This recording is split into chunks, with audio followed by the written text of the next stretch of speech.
Olá, boa noite a todas e a todos. Estamos aqui em mais um Arquitetura do Planejamento em Pauta. Hoje com a professora Lívia Leal. Estamos aguardando a professora Lívia a entrar. E Ana Lúcia, algumas pessoas que já nos assistem, né? Marcelo Truzzi, querido coautor, está de aniversário hoje, Truzzi, parabéns, ele e a filha, a Selma. Vamos todos entrando, sejam todos muito bem-vindos. Hoje nós vamos falar de um tema super interessante, internet e a morte do usuário, ou também a conhecida herança digital, né? E vamos falar... Deixa eu ver. Ela já entrou, só não vi a solicitação dela. Ah, sim, ela solicitou.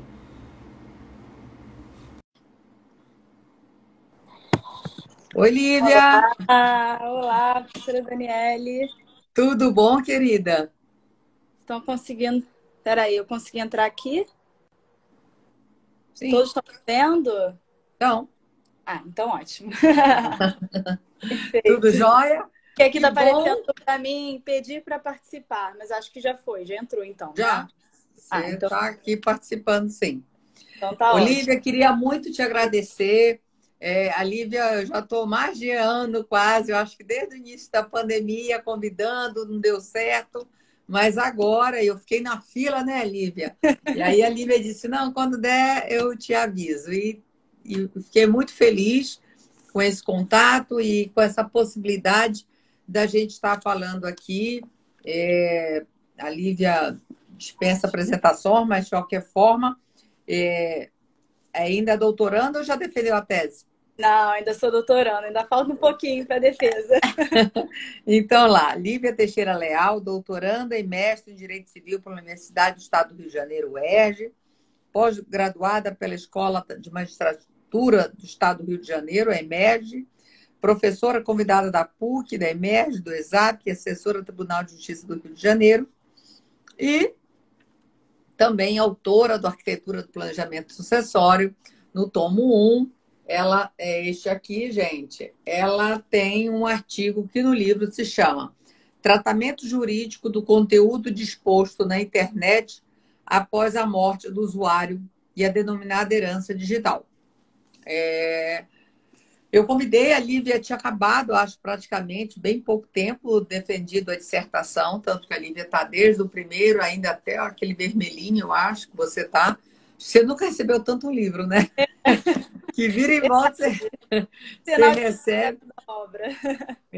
E aí nós estamos também no tomo 2, né?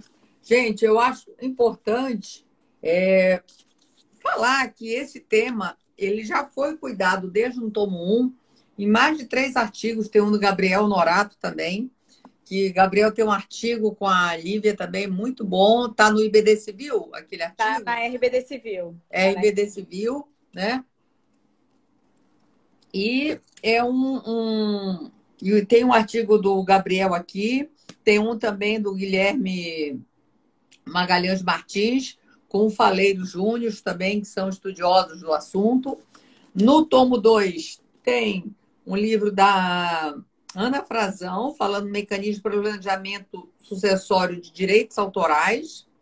E tem um também ligado assim, essa parte, é a do Sérgio Negri.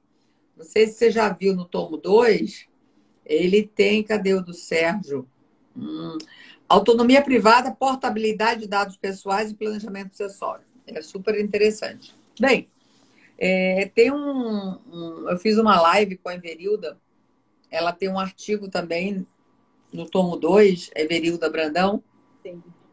e para novos bens, o novo direito sucessório. Eu acho que ela fala dessa nova sucessão, esses novos direitos, né? Novos bens, uma nova sucessão. Foi até tema da nossa live.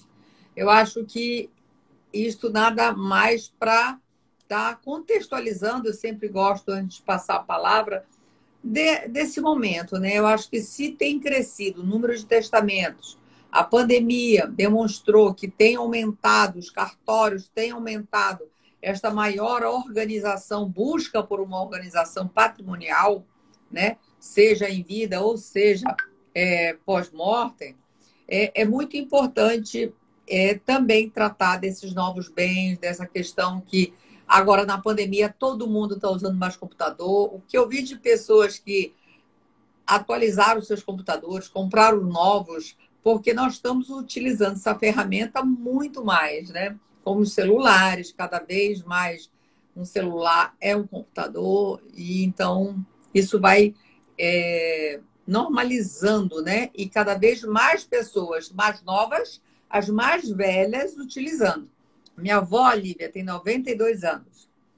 Ela tem Instagram, ela tem Face, ela tem um grupo de WhatsApp e sabe usar os recursos. E ela diz que ela se tornou uma pessoa muito mais consciente, participativa da família com o acesso do celular. Ela disse que não tiveram paciência e aí ela contratou uma professora mesmo para estar ensinando. Então, eu acho assim, nós estamos falando de uma realidade que cada vez mais cedo as crianças estão dominando uma tecnologia digital e os mais velhos também estendendo esse passo. Então, uma camada cada vez maior da sociedade tendo essa inter-relação e que muitas vezes as pessoas esquecem quais os efeitos, o que acontece com tudo isso depois da sua morte, né? Então, com isso, seja muito bem-vinda. Mais uma vez, obrigada pela sua disponibilidade de estar aqui participando e de ter participado da obra, do tomo. A Lívia e a Ana Carolina estão com um projeto super bacana, que sai em breve aí, né, Lívia? Depois, se quiser, Finalzinho de abril, agora, início de maio, teremos aí uma obra sobre herança digital, uma obra com artigos, uma obra coletiva, que vai ser bastante interessante, né? Inclusive, eu vou até trazer algumas questões, né, que serão abordadas no livro. Então, a gente teve ali a oportunidade de escolher autores, né, especialistas nas diversas temáticas que rondam a herança digital, e acho que vai ficar bem legal. Então, que bom.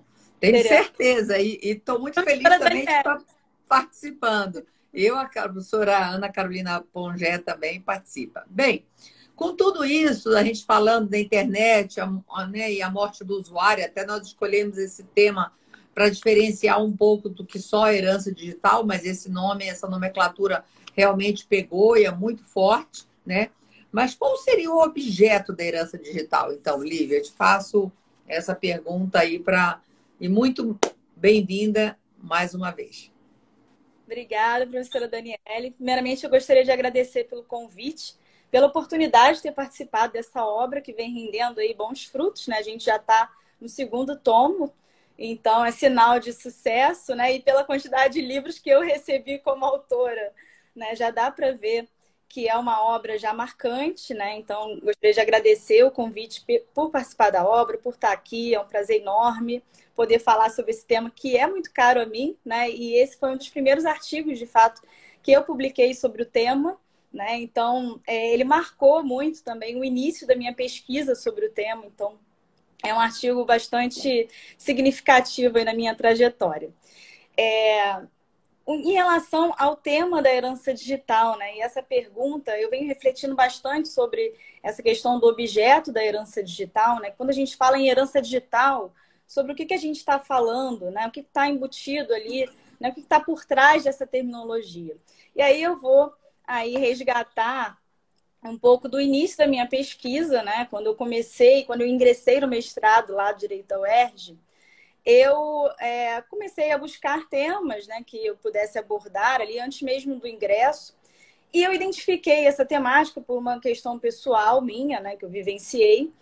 E me surgiu essa dúvida. O que vai acontecer com todas as nossas contas, né? Com tudo que a gente faz aí na internet, com as contas que a gente cria, os perfis, né? Com com tudo isso, com as nossas conversas, os nossos arquivos que estão ali na nuvem? O que vai acontecer com tudo isso depois da nossa morte?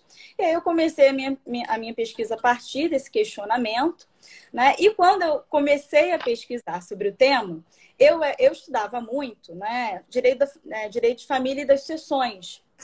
E na época, eu achei que ia escrever uma dissertação sobre direito sucessório, né? E ao longo da pesquisa, eu fui vendo que essa temática da herança digital, ela não se restringia ao aspecto sucessório, né? Então, os primeiros artigos, os primeiros trabalhos que eu publiquei, foram direcionados a mostrar um pouco isso. Olha, há muito mais coisa na herança digital do que a sucessão de bens digitais. E isso vem se tornando cada vez mais evidente hoje. Eu acho que até essa obra que foi mencionada aí pela professora Daniele retrata um pouco nessa quantidade de temas satélites que a gente tem aí em torno da herança digital. Então, em relação a essa terminologia que a gente utiliza, né, que foi o primeiro ponto, inclusive, para o qual eu olhei quando eu estava pesquisando o tema, é que, na verdade, e eu já vi até, inclusive, alguns autores utilizando a terminologia herança digital para designar apenas bens digitais com caráter patrimonial, que fossem ali objeto de sucessão efetivamente, mas a gente utiliza na prática, né, o termo herança digital para designar todas essas relações, todas essas discussões jurídicas envolvendo aí a internet e a morte do usuário. Então, a gente tem, dentro dessa discussão sobre herança digital, não apenas a discussão a respeito da transmissibilidade ou não das contas. A gente tem diversos debates, como tutela pós-mortem, direitos da personalidade, proteção de dados pessoais de pessoas falecidas. A gente vai aplicar LGPD a dados pessoais de pessoas falecidas? É um questionamento, né,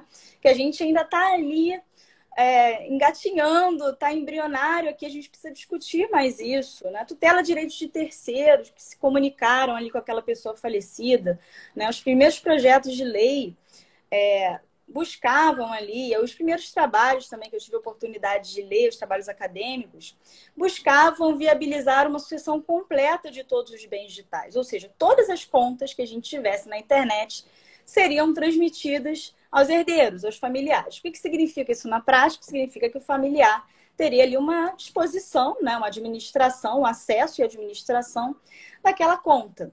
E aí, quando a gente pensa, por exemplo, nas contas de WhatsApp, né, ou seja, eu estou ali utilizando um aplicativo que tem uma finalidade, né, principal, é estabelecer conversas, viabilizar, né, essa troca de mensagens privadas, no qual eu tenho ali uma expectativa, né, de que essas mensagens não vão ser ali objeto, né, de conhecimento por um terceiro.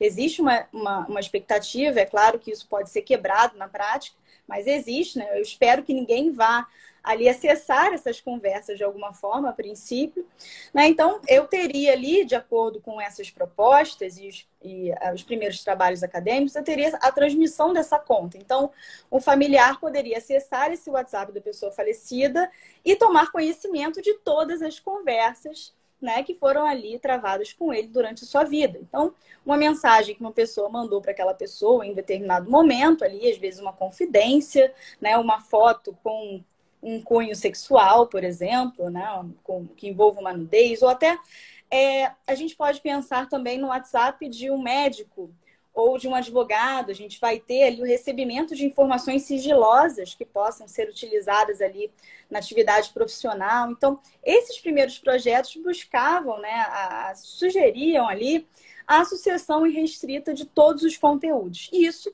acabaria acarretando esse tipo de situação, né? Então, o familiar tomaria conhecimento, né, de todas aquelas informações ali que estariam vinculadas àquela pessoa falecida, estariam ali no seu celular, né, nas suas contas na internet. Então, a gente tem também tutela de direitos terceiros.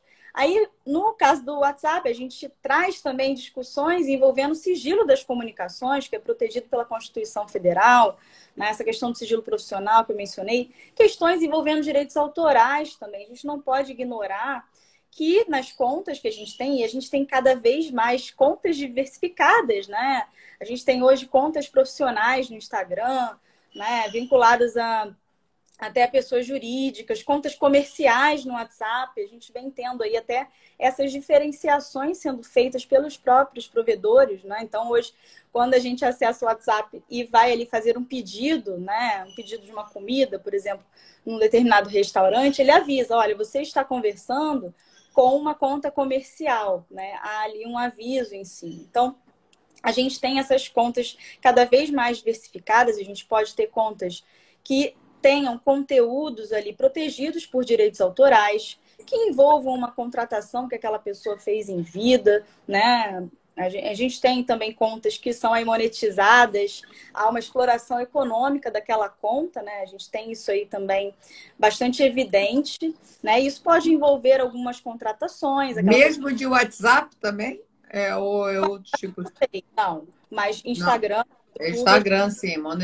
Porque monetizada não é. O WhatsApp, até onde eu saiba, não tem. é mais Mas a questão da privacidade e da isso, acessibilidade à informação, né? isso, sigilo das comunicações, tutela da É, privacidade de terceiros, sobretudo. Quando a gente traz isso para as redes sociais, né, Instagram e Facebook, principalmente, Twitter, né, a gente tem até outras funcionalidades, o LinkedIn também. Né? Cada rede social ali tem até uma finalidade, tem uma funcionalidade também diferente. E a gente não pode ignorar essas peculiaridades. Né? Quando a gente vem para o Instagram, para o YouTube, a gente tem essas contas monetizadas que geram ali um rendimento ao titular da conta. Algumas vezes essas contas são administradas por outras pessoas, né? Pode ser até por uma pessoa jurídica, você pode contratar alguém para gerenciar aquela conta, para conseguir ali mais acessos e obter um rendimento maior. Então a gente tem tudo isso ali, né? Inclusive hoje alguns aplicativos, né, alguns sites utilizam inteligência artificial para recriação digital de pessoas falecidas, né? Até foram divulgados. Passa uma matéria no Fantástico há pouco tempo sobre isso, né? Recriação ali, a utilização inclusive da voz de cantores falecidos para a reprodução de novas músicas, enfim. Então a gente tem todas essas discussões, né, inseridas no que a gente chama de herança digital. Então, quando a gente traz hoje esse debate, a gente não está falando só de transmissibilidade ou não das contas. A gente tem todas essas discussões os satélites aspectos aí, desdobramentos, né? que são importantíssimos, né? Claro que vão se relacionar de alguma forma com a transmissão ou não da conta, mas é importante que a gente considere essas peculiaridades. Então, eu costumo até dizer que o desafio hoje da pesquisa em relação a esse tema é mergulhar nas questões mais específicas, né?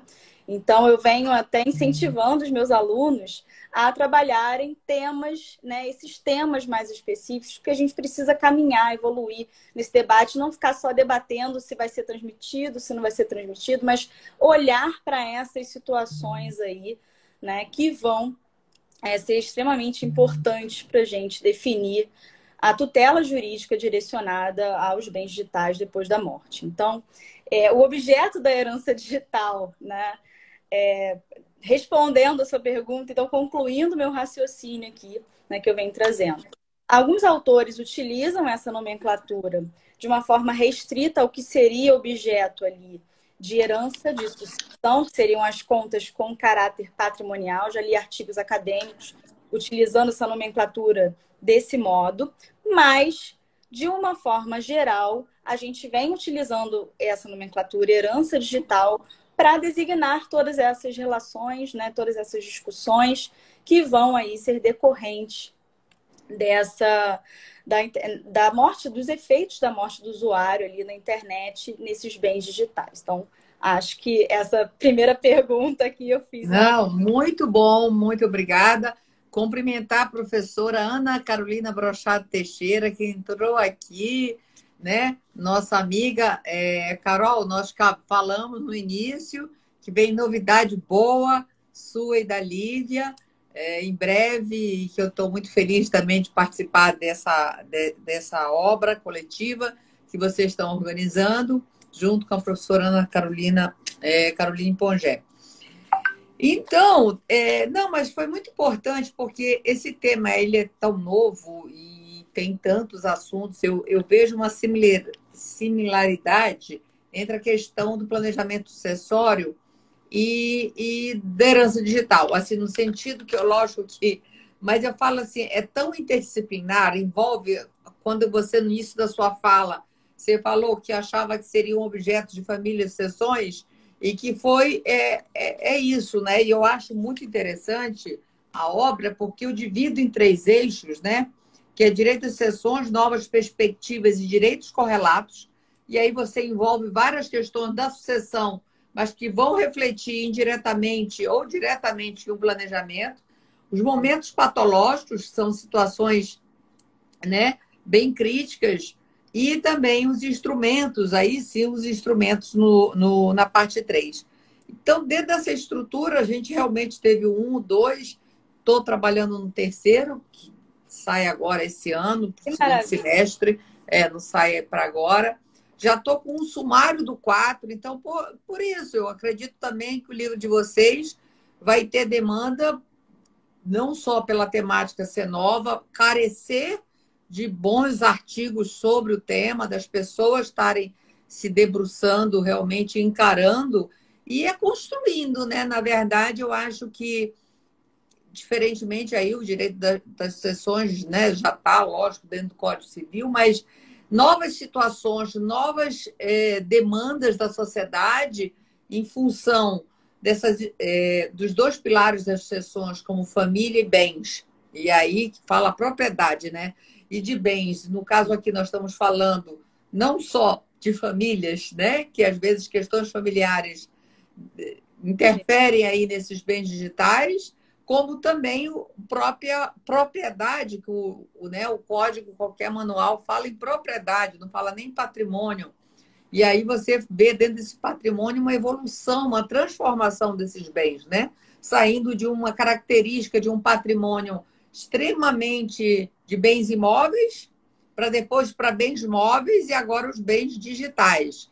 Então, são demandas que a sociedade requer de nós juristas, de nós advogados também, que nos tragam soluções, e aí o papel importante também da doutrina, de estar se debruçando sobre essa problemática e realmente construindo, né, uma doutrina que são situações que eu digo que são muito em função dessas transformações socioeconômicas que ocorreram, não só no Brasil, mas no mundo ocidental, com certeza, né? E que, especificamente, o Brasil está atrasado muito em direito das sucessões, em outras áreas que poderia estar, porque os outros países estão fazendo seus ajustes, né? Nisso, a Europa também tem já lá seu adiantado, os Estados Unidos, os países como o outro, têm às vezes uma outra perspectiva, até sobre responsabilidade civil, eles têm uma dinâmica diferente, mas nós temos que nos construir dentro da nossa cultura, dentro da nossa realidade jurídica, né? E aí eu já aproveito para te emendar para essa segunda pergunta, isso foi uma contextualização para te fazer a pergunta.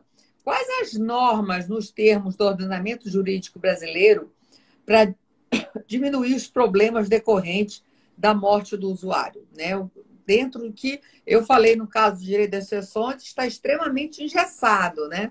E aí o planejamento está tão em voga, de certa forma, que é você buscar mecanismos em outras áreas do direito para oxigenar e permitir que atenda essas demandas da sociedade, né? Então, eu acho que, só complementando aquele nosso raciocínio, isso é importante. A doutrina está construindo material sério, profundo, analítico, uma análise crítica, de nós, operadores do direito, advogadas também, e assim por diante, que estamos ali frente ao cliente, né? E também uma postura não só do jurídico, também do judiciário, mas também da própria sociedade de se organizar, porque ela também demanda isso também, de pensar em como fazer, o que quer. E aí eu acho que sempre é um start muito grande para as pessoas se assustam. Você quer que seu celular seja, né, sua mulher, seu cônjuge, sua companheira, seus filhos tenham acesso ao seu celular. Eu acho que esse é uma questão que logo toca todo mundo dizer não, não quero, né? Então, mas o que eu estou dizendo é assim, nós do direito, a gente cobra muito as nossas posturas, seja em doutrina, seja no judiciário, seja como operador, no caso de advogada, mas eu acho que também é importante a gente mostrar que a sociedade tem que ser ativa, ela não pode ser passiva, né? Da mesma forma, aí eu associo também a questão do planejamento de você querer fazer um testamento, de você querer buscar essa organização no caso dos bens digitais. Mas só voltando aí à pergunta, como, né, as normas, o que nós temos aí para ajudar, auxiliar nesse sentido? Nós temos nesse debate da herança digital, né, até pegando o gancho que você falou, Daniela, a gente tem questões muito sensíveis. A gente está falando de morte, né, que já é uma questão extremamente sensível por si só. A gente está falando de intimidade, né, a gente está falando de privacidade, direitos da personalidade como um todo. Eu venho até levantando uma bandeira da identidade, como que a gente também não projeta a nossa identidade nos perfis de redes sociais, né? A gente se identifica perante ali os sujeitos que estão utilizando aquela rede social por meio da nossa conta. Existe um fator ali de identificação muito relevante. Então, a gente tem questões muito sensíveis aí por trás dessa temática e daí também a importância, se a gente for pensar em um projeto de lei sobre o tema, de haver aí um debate amplo envolvendo a própria população, consultas públicas, né? Consultas pela internet, que hoje aí é um importante canal também para o próprio exercício da democracia. Então, acho que a gente vai ter bons debates em relação a essa legislação também direcionada à herança digital. E aí, respondendo, né, buscando aí responder ao seu questionamento, à sua provocação, quais são as normas que a gente tem hoje no nosso ordenamento, né, para dirimir, para resolver as questões decorrentes aí dessa temática da herança digital. Em primeiro lugar, a gente precisa pontuar, né, que a maior parte do nosso ordenamento foi ali cunhada, pensada sob uma perspectiva analógica, né? O nosso Código Civil, a gente sabe que o anteprojeto dele é da década de 70, muito embora ele seja ali de 2002, né? Mas a gente tem uma realidade ali pensada pelo legislador quando foi elaborar lá a parte de direito das seções do Código Civil, ele estava olhando para uma realidade analógica. Então, essas relações que a gente tem hoje, né, se diferenciam em muitos aspectos, né, das relações analógicas, dessa perspectiva analógica. Então, a gente tem um grande desafio inicial, que é pegar esse ordenamento jurídico, né, que foi embasado e pensado para uma realidade analógica e aplicar à realidade digital. Então, a gente tem uma primeira dificuldade, né? Eu acho que é essa dificuldade que a própria doutrina e a jurisprudência acabam encontrando quando vão tentar resolver questões envolvendo bens digitais como um todo, né? Que é olhar, né, para esse ordenamento e aplicar também a essas novas relações. E no caso da herança digital, especificamente, a gente tem até hoje leis mais recentes que vão buscar regular proteção de dados pessoais, né? O próprio Marco Civil da Internet, buscando regular as relações estabelecidas na internet, mas mesmo nesses diplomas mais atuais, mais recentes, a gente não tem uma regulação específica da herança digital. E aí fica uma primeira pergunta: regular ou não regular? Será que a gente precisa mesmo de uma lei específica para regular a herança digital? Eu acho que essa é uma pergunta que a gente precisa se fazer, né? Antes de pensar aí, vamos fazer um projeto de lei. Será que a gente precisa mesmo de um projeto de lei específico? Aí vamos pensar, né? É claro que com o que a gente já tem no nosso ordenamento, a gente pode pensar ali, né, interpretando as normas de acordo com a totalidade do ordenamento, né, que a gente defende lá no nosso direito civil constitucional da UERJ, a gente consegue, né, e vai conseguir buscar ali soluções, evidentemente. O juiz também ele não pode se furtar a julgar o caso concreto que chegue, né, a ele judicialmente, então ele vai ter que achar alguma solução nesse ordenamento. Então a gente tem essa dificuldade, sim, mas a gente vai ter que trabalhar com o que a gente tem, até que a gente venha a ter aí alguma regulação específica que dê uma maior segurança jurídica para a gente em relação a essa sucessão, né, a essa regulação jurídica aí de bens digitais depois da morte. E aí o que a gente precisa considerar é que o ambiente digital tem as suas peculiaridades. Existe uma comparação que é muito comum, que é a das cartas e diários deixadas pela pessoa falecida, né? Então se diz, olha, quando o legislador elaborou o Código Civil, também as normas direcionadas ali ao direito sucessório, ele olhou para essa realidade e ok, né? Era ok que os familiares tivessem ali acesso a esses diários, essas cartas que tinham ali também esse conteúdo privado, né? Essa tutela ali do próprio direito da privacidade. Então, era comum que os familiares tivessem acesso àquilo. Então, por que a gente não poderia aplicar a mesma lógica aqui aos bens digitais? E por que a gente não pode aplicar a mesma lógica aos bens digitais, né, quando a gente olha para essas duas situações? Outro contexto, né? No ambiente digital, em primeiro lugar, a gente tem as contas protegidas por uma senha, né? Então, há uma expectativa de privacidade que é diferenciada. Eu, pelo menos em vida, né? Isso quando a gente começa a pensar também sobre a nossa própria perspectiva pessoal, né? Em vida.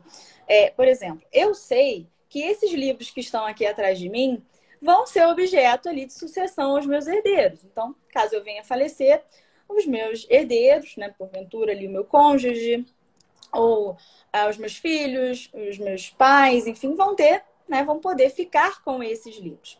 Agora, quando eu entro no ambiente digital, a gente já tem ali uma situação um pouco diferente, né? Porque a gente tem uma conta protegida ali por senha, a gente tem um provedor, né, por trás do gerenciamento ali daquela conta, né? Basta também a gente pensar, e eu acho que esse ponto dialoga muito com a questão que a professora Everilda debate com muita propriedade, né? Eu adoro os textos da professora Everilda, em que ela fala dessa diferenciação que a gente tem da nossa forma de se relacionar com os bens.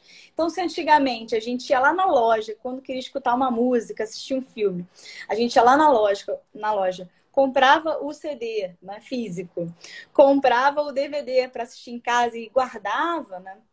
Hoje a gente acessa plataformas de streaming, né, como o Netflix, o Amazon Prime, o Spotify, e a gente vai ter ali o acesso àquele conteúdo, e não mais ali a propriedade sobre aquele objeto, né? Então, a gente tem uma modificação ali dessa relação das pessoas com os bens por conta dessas peculiaridades ali do ambiente digital que não podem ser completamente desconsideradas. A gente vai ter que considerar isso e aí pensar ou não, né, em cada relação específica. Especificamente em relação aos livros digitais, eu tenho ali alguns apontamentos em relação à aplicação do Código de Defesa do Consumidor e muitas vezes ali uma violação ao dever de informação que advém ali do fato do provedor daquela pessoa jurídica que está ali vendendo, né, aquele livro digital, não comunicar que o usuário está adquirindo a licença de uso e não ali a propriedade, enfim, ou acesso que seja ali objeto de transmissão àquele conteúdo, àquele livro digital. Mas aí a gente tem uma outra questão em paralelo. Então, considerar essas peculiaridades do ambiente digital, essa diferenciação aí. Então, hoje a gente tem revisitado também com essas peculiaridades do ambiente digital algumas categorias ali tradicionais, clássicas do direito civil, né? A gente está discutindo aqui a própria concepção de bens, né? Quais são as peculiaridades que os bens vão adquirir dentro desse novo contexto digital. A gente vem discutindo, por exemplo, o próprio conceito de pessoa, novas categorias de pessoa aí para a inteligência artificial, para robôs, enfim. Então, a gente está tendo que revisitar diversas categorias tradicionais do direito civil por conta desse ambiente digital, isso também é importante, né?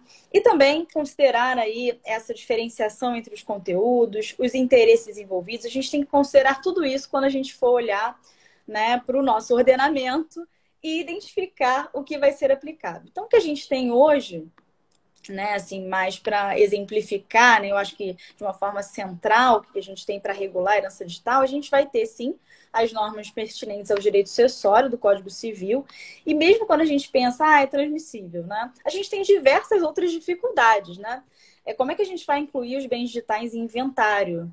Como é que a gente vai fazer o cálculo para fins de partilha na prática? Né? Quando a gente tem alguma questão envolvendo bem digital, por exemplo, o acesso a uma conta do Facebook de uma pessoa falecida, qual é o juízo pertinente para a gente propor aquela ação, né? O familiar propor a ação, pleiteando ali o acesso? Onde essas questões devem ser debatidas, devem ser discutidas, né? A gente sabe que o juízo do inventário, e isso o meu amigo, meu grande amigo, o professor Gabriel Norato, fala bastante disso, né? Os nossos Da dificuldade de quantificar, né? De quantificar, né? De identificar, por exemplo, o juízo do inventário, a gente vai ter oportunidade de identificar se há ou não testamento, por exemplo. Que pode, muitas vezes, a gente sabe, e já falarei disso mais à frente, a gente pode se utilizar desse instrumento, né, testamento, codicilo, para incluir disposições sobre bens digitais, contas, enfim, hoje. Então, como que eu vou dirimir, né? A gente sabe que até alguns precedentes brasileiros tratam da questão, às vezes, em juizado civil comum, né? Em juizado especial e na justiça civil comum. Será que a gente vai poder resolver, né, isso na justiça civil comum? Né? Ou a gente vai ter que levar para o juízo do inventário, né? Para identificar se há alguma disposição de vontade, enfim. Então, a gente tem mesmo quando a gente fala direito acessório, transmite. Há uma infinidade de dificuldades que a gente vai encontrar também aí, a própria questão da tributação, que, né, já antecipando algumas questões aí da nossa obra futuro coletiva que vai sair minha com a professora Ana Bruchá. E a gente tem, então, essas normas pertinentes ao direito sucessório, Código Civil, as normas também direcionadas à própria tutela pós-mortem em direitos da personalidade, artigos 12, o artigo 20, parágrafos únicos do Código Civil também são importantes fontes aí de regulação que a gente tem hoje para pensar na herança digital, o Marco Civil da internet, a Lei Geral de Proteção de Dados, são normas, né? São diplomas legislativos que são hoje importantes fontes para a gente pensar nessa regulação da herança digital. E aí, é claro que a gente não tem nenhuma disposição específica, né, que verse ali especificamente sobre a herança digital, de uma forma expressa sobre bens digitais. A gente tem diversos projetos de lei com várias propostas, muitas proposições, né, em relação a essa sucessão irrestrita. Alguns buscam, inclusive, a modificação do Marco Civil da internet. Então, a gente tem hoje essas normas, né? O que a gente tem, né, em termos de Código Civil, enfim, que foi cunhado sob uma perspectiva analógica. A gente tem essa primeira dificuldade, que é adaptar essa regulação ao ambiente digital e aos novos diplomas, né, Marco Civil da Internet, Lei Geral de Proteção de Dados. A gente tem a dificuldade de identificar em que aspectos eles vão ser aplicados ou não, né, ali a essas relações. Então, a gente tem toda essa dificuldade quando a gente pensa em herança digital, e é por isso que esse tema é um tema bastante rico aí de posições também e discussões. Eu acho que a sua pergunta inicial inicial a responder essa questão é exatamente isso. Precisa ou não? Só complementando aqui a participação do Gabriel, e aí eu também vou fazer minhas considerações em relação a isso. O Gabriel fala aqui que, além da transmissibilidade sucessória do acervo digital, há a questão da comunicabilidade de tais bens, né? Então, realmente, isso também é mais uma dificuldade que a gente encontra. Como também, deixa eu ver aqui, fez uma pergunta, a Cíntia Burilli fala: um Código Civil pensado para o mundo analógico não tem como proteger situações do mundo digital. Aí, Lívia, eu acho assim, também a gente não precisa legislar sobre tudo e ainda mais de imediato, né? Eu acho um pouco prematuro sair uma legislação, a gente está quebrando a cabeça. Acho que muitas áreas, você também falou já de algum material aí concreto que nós temos, partes do direito civil, desde parte geral a direito das sucessões, né? A questão também do marco da internet, tem, né, a Lei Geral de Proteção de Dados. Não estou dizendo que é o suficiente, estou dizendo que a gente já tem balizas aí para estar nos auxiliando e, na verdade, temos que estar criando, né, soluções. Na verdade, isso, soluções para essas novas demandas, né? Então, eu também não acho que tudo é só questão de lei. Acho que a gente, dentro da nossa escola de Direito Civil e Constitucional, a gente pode utilizar muito os princípios, né, os princípios constitucionais e, e eu acho que um pouco ciência é método, né, tentativa e acerto de alguns caminhos, mas principalmente não adianta eu também ter só a lei e eu não ter essa participação da sociedade de manifestar, de se organizar, de emitir a sua vontade. O brasileiro é muito passivo, mas se você não também atuar, não adianta eu só fazer crítica legítima, vamos dizer assim, de uma certa forma. Ah, a legítima está ultrapassada, a legítima ela é muito grande, ela, né? Se eu não utilizo a minha sucessão testamentária que eu posso exercer, né? Então, antes de, lógico, eu acho que a legítima, Instituto da Legítima, ou como se fala, né? Eu fiz uma live com André Arte Ramos, ele, né, ele utiliza muito a reserva dos herdeiros necessários. Isso eu preciso também que essa sociedade exerça essa sucessão através do testamento, de codicilo, que aí eu também já fazendo uma provocação para ti, se o codicilo... Deixa, acho que tem uma outra. Vamos falar, então, a gente já falou da doutrina, já falou aí da legislação, aí, né, de que regras do ordenamento jurídico nós podemos estar utilizando. E, os tribunais, né? Como é que está? Os tribunais brasileiros vêm se posicionando sobre esse tema.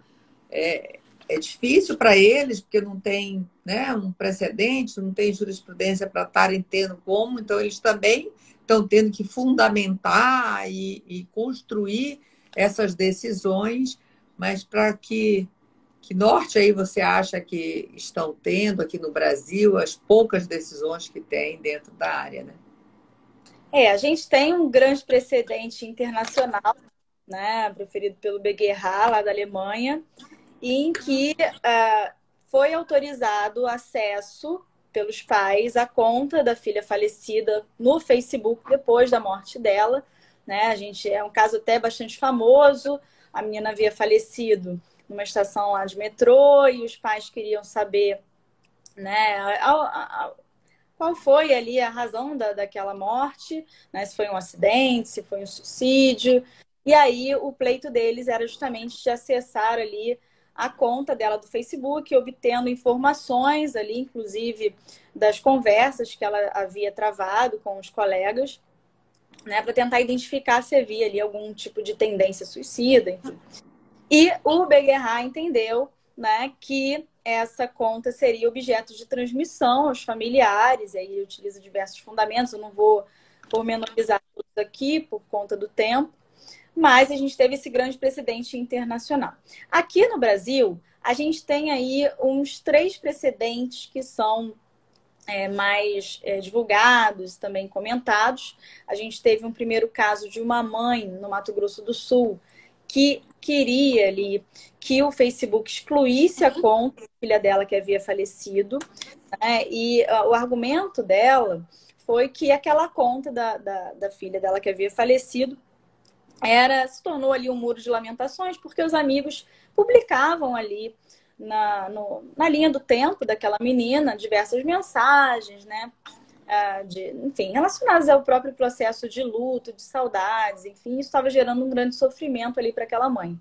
Hoje, inclusive, nos termos de uso do próprio Facebook, há uma autorização lá, uma previsão que autoriza os familiares pleitearem a própria exclusão da pessoa falecida. Então, acho que essa mãe, até administrativamente hoje, conseguiria obter com mais facilidade ali a remoção dessa conta junto ao Facebook, né? Mas na época ela sofreu, ele teve uma dificuldade para resolver isso administrativamente e teve que ajuizar uma ação e isso foi deferido, né? Então a conta foi ali removida do Facebook. Num segundo caso, um pouco mais recente, julgado ali pelo juízo de Pompeu, em Minas Gerais, os pais, também de uma menina que havia falecido, pleiteavam o acesso ao celular dela por meio ali do ID Apple, né? Da senha ali ao celular do iPhone.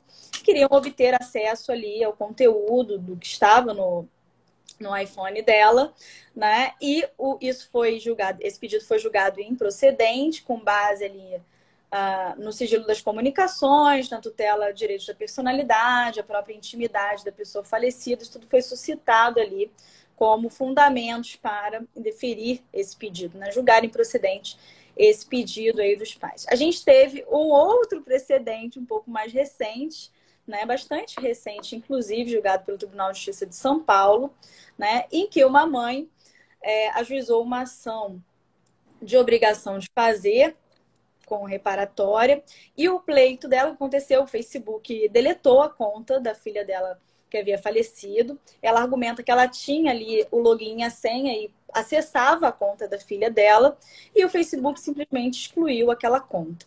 Então ela ajuizou essa ação, pleiteando a reativação da conta, né, e a possibilidade dela continuar ali administrando, gerenciando aquela conta e reparação por danos morais ali derivado dessa exclusão da conta. E esse pedido foi também julgado improcedente, essa improcedência se manteve, inclusive, em segunda instância, né? E esse é um precedente também bastante complexo, bastante recente, bastante complexo, né? Um dos argumentos que o Facebook utilizou foi de que, muito provavelmente, né, a menina havia optado lá nas ferramentas do Facebook pela remoção da conta depois da sua morte, né? E é claro que o Facebook ele não adivinha, né? Então, em geral, a gente tem algum tipo de denúncia da conta, alguém vai lá e denuncia a conta e comunica ao provedor que aquela conta é de uma pessoa falecida, e aí cada provedor tem ali os seus termos de uso, né, nas suas normas internas ali, as possibilidades e o que vai acontecer com aquela conta. Então, muito provavelmente alguém denunciou e isso foi ali, essa conta foi objeto de remoção. Esse caso tem algumas peculiaridades, né, que até mostram para a gente como casos concretos, específicos, que cheguem ao Poder Judiciário vão envolver diversas questões aí também, além do que a gente já discute. Então, por exemplo, o Facebook alega que a menina optou lá nos termos nas configurações de privacidade do próprio Facebook que essa conta dela fosse removida. Mas ele não prova isso, ele não comprova isso nos autos, né? E existe aí, né, um ônus do Facebook de demonstrar que houve de fato essa opção em vida daquela pessoa, né? Com Então certeza, né?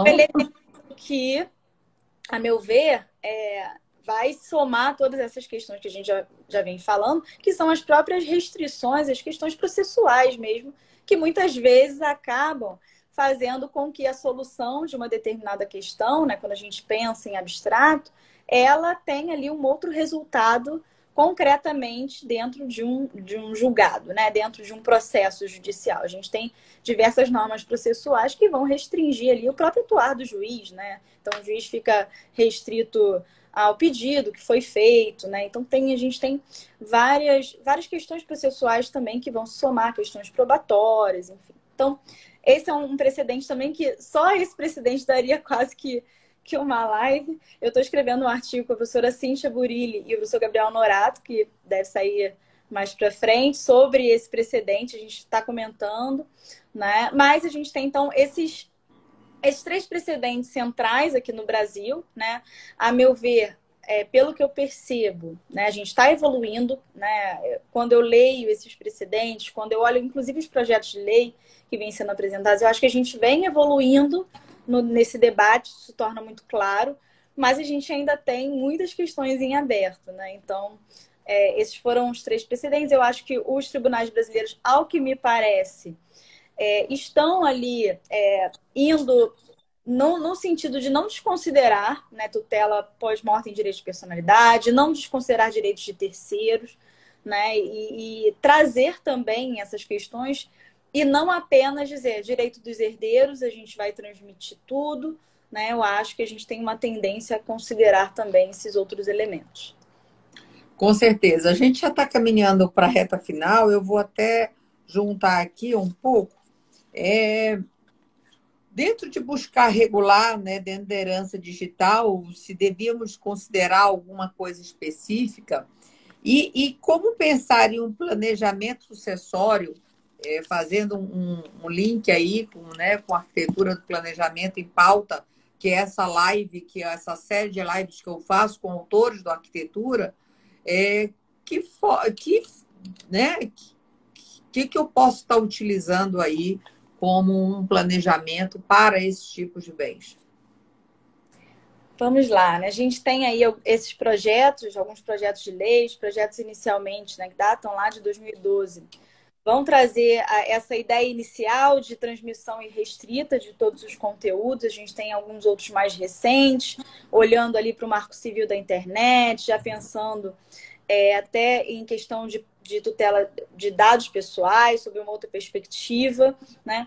Mas, a meu ver, né, quando a gente pensa, e esse também foi objeto de um artigo meu com o professor Gabriel Norato, né, que foi publicado num livro coordenado pelo professor Marcos Errar, na Direito Civil e Tecnologia, né? A gente falou um pouquinho sobre esses desafios da própria regulação da herança digital. A gente procurou não tentar estabelecer uma receita de como seria um projeto de lei, mas tentar pensar no que essa regulação deve considerar, né? Então, em primeiro lugar, olhar não apenas para o Código Civil, mas também sobre as normas que vão regular a internet, proteção de dados, como a gente já mencionou aqui, e também, talvez, para as normas processuais, né? Porque a gente tem, dentro do Código de Processo Civil, normas que vão regular ali o processo de inventário, e também a gente precisa considerar esses pormenores processuais quando a gente vai pensar numa regulação para a herança digital. Pensar na importância de se diferenciar os conteúdos, né? As diversas contas. Se a gente tem uma conta numa rede social, se a gente tem uma conta de WhatsApp, se a gente tem uma conta vinculada a uma instituição financeira, né? A gente tem hoje contas, inclusive relacionadas a criptomoedas, em corretoras aí online, a gente tem, né, contas que a gente cria no Spotify, em streaming, né? Então a gente tem várias contas que têm suas peculiaridades, a gente não pode desconsiderar essas peculiaridades, então a gente não pode tratar todos os conteúdos, todas as contas da mesma forma. A gente precisa considerar os diversos interesses que estão ali envolvidos, né? Interesse de terceiro, se há algum tipo de contratação que envolva ali aquela conta, né? Há uma empresa, uma pessoa jurídica que administra ali aquela conta, isso foi estabelecido, foi acordado por aquele titular da conta com essa pessoa jurídica, né? Como vai ficar essa contratação, né? E muitas vezes esse contrato firmado entre o titular da conta para a própria exploração econômica daquela conta pode envolver cláusulas com previsão pós-mortem, né? Eu quero que essa pessoa jurídica permaneça administrando esse perfil, mesmo depois da minha morte. A gente sabe que perfis de famosos, né, falecidos, o próprio perfil do Gugu ainda está ativo, né, e vem sendo utilizado ainda, gerando aí, inclusive, né? Pois é, e com a morte do Gugu, inclusive, houve um acréscimo exponencial do número de seguidores, né? Então, essas contas, a gente precisa considerar essa diferenciação, né? Essas peculiaridades de cada conta, os diversos interesses envolvidos. Pensar, e eu acho que esse ponto, né, da regulação da herança digital se relaciona diretamente com o planejamento sucessório, pensar em instrumentos de manifestação de vontade ali daquele usuário em vida. Existe uma primeira pergunta, né, que se faz também, que eu me faço, qual seria ali qual seria o valor jurídico, né, das escolhas que a gente faz por meio dessas ferramentas da própria plataforma? Porque eu tenho contato herdeiro lá no meu Facebook, né, que não é nenhum familiar meu, não é nenhum herdeiro propriamente, né, quando a gente vai olhar lá a ordem de vocação hereditária, os herdeiros que a gente tem ali legítimos, né? E qual é a validade dessa manifestação de vontade, né, que eu deixo ali naquela plataforma? Qual é a natureza jurídica disso, né? A gente ainda está discutindo, mas pensar nessas ferramentas discutir, né, qual seria essa validade jurídica em relação a essa manifestação de vontade, pensar também nos instrumentos tradicionais que nós temos, né, como incluir também, porque há uma dificuldade. Como é que eu vou incluir isso em testamento? Né? O que eu posso incluir? Como que eu vou orientar o meu cliente, né, em relação à inserção de uma disposição testamentária que verse ali sobre bens digitais? Né? Vou dizer que a conta tal, indicar o link, ela deve ser objeto de administração por tal pessoa, né? Ou, enfim, tem esse ponto, né? E tentar identificar como esse titular, como esse usuário, ele vai poder, então, dirimir ali, pensar nessas possibilidades de disposição de vontade, né? Claro que a gente tem, em termos de planejamento sucessório, com todas essas dificuldades, é muito difícil estabelecer uma orientação 100% segura, né? Porque a gente também não sabe se amanhã Com pode vir. certeza. Nós estamos num momento de total insegurança jurídica, mas às vezes dá alguns caminhos, né? Eu acho assim, essa questão da quantificação, se podemos pegar por analogia questões de bens móveis, né? De como pode dar, se o cunho é patrimonial ou existencial.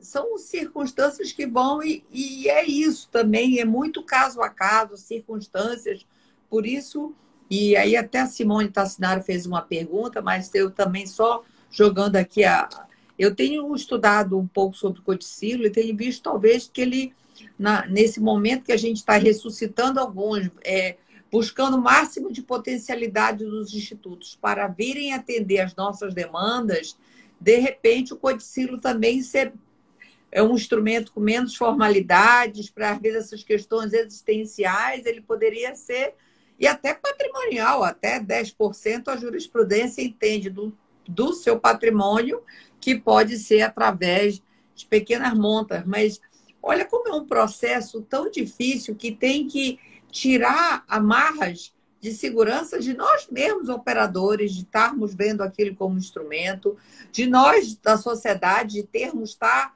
pensando em como fazer, o que deixar, como deixar. Mas voltando à pergunta da Simone, ela fala, Lívia, você acha que precisaria identificar que não é mais a pessoa que maneja a conta? Eu acho que sim, né?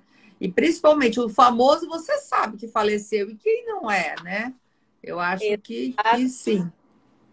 Eu acho que. E essa pergunta da professora Simone, inclusive, boa noite, professora Simone. É um prazer tê-la aqui. É muito importante, eu acho que dialoga muito com, inclusive, o que eu venho pesquisando na tese, que é essa projeção da identidade que a gente tem nas nossas redes sociais, né? Como é importante que para que a gente mantenha ali, né, a própria confiabilidade na utilização de uma rede social, a gente precisa ter um mínimo de confiança de que aquela pessoa que está por trás daquele perfil é tal pessoa, né? Que é aquela pessoa que está ali na foto. Inclusive, quando a gente tem hoje perfis falsos, né? Se alguém cria um perfil falso meu, a primeira coisa que eu vou pensar é: estão roubando a minha identidade, estão se passando por mim, né? E como é importante que a gente tenha esses instrumentos também de identificação para essas contas que permaneçam, né, e que sejam ali, porventura, administradas por terceiros. O próprio Facebook, quando há ali a transformação em memorial, ele indica do lado do nome da pessoa que aquela conta ela não é, né, ela está ali em memória, ela não está sendo, evidentemente, gerenciada por uma outra pessoa, porque aquela pessoa faleceu. Então, acho que é um ponto também bastante importante para que a gente considere ali, né? Para que a gente pense nessa questão. Mas acho que a gente tem, dentro dos instrumentos que a gente já tem hoje, o codicilo, o testamento, né? A gente pode incluir, sim. Acho que quando se trata de bens com caráter patrimonial, né, quando há essa exploração, a obtenção de rendimentos, isso se torna até um pouco, né, mais nítido. Então, por exemplo, se eu obtenho rendimentos com a minha conta, eu acho que seria, né, bastante interessante incluir uma disposição testamentária ou talvez no codicilo, dependendo do valor que aquilo, né, represente no meu patrimônio, que inclua ali que aqueles rendimentos devam ser, né, objeto de transmissão para uma determinada pessoa, para que tal, né, algum familiar, alguma pessoa obtenha ali esse rendimento, para que isso também não fique ali a critério do provedor, né? Eu acho que esse ponto também é importante. Então, tantas questões, né? Não, uma live só é pouca. Lívia, mas eu tô com medo de que cair, aí até a Tatiana pediu aí, Tatiana, vai ficar gravada, não só aqui no IGTV, mas também fica, vou te mandar o link, Lívia, se você quiser mandar para aluno, alguma coisa assim, como também no meu canal de YouTube, Daniele Chaves Teixeira, eu tenho muito material lá que eu compartilho com as pessoas.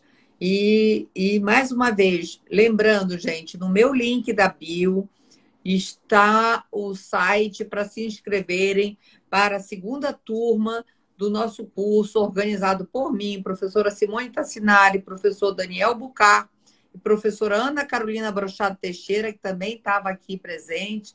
Aí, Micaela, Bia Capanema, todos aí prestigiando aí a Lívia. Então, o link está aí. Nós estamos na primeira turma, a segunda está em lista de espera, mas vai ter um limite. Então, quem tiver interesse, não deixam de se inscrever, né? E vem, né, Simone, vai vir novidade aí, o terceiro congresso virtual do Arquitetura do Planejamento Sucessório, para breve. Então, estamos aí.